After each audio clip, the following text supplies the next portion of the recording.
WT10 saw blade disassembly demonstration. First, remove the tension spring. Lower the dust collection baffle.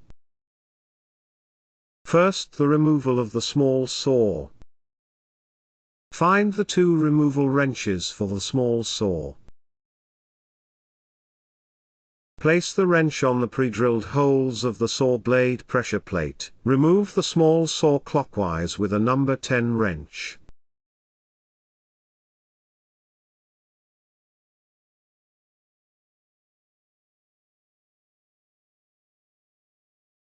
Remove the tablet.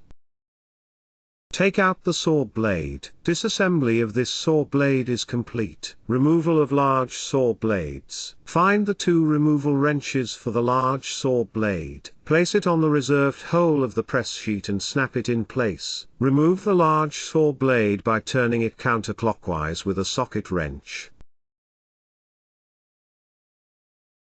Remove the press tabs after disassembly.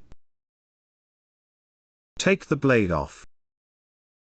Large saw blade disassembly completed. WT10 saw blade disassembly display completed.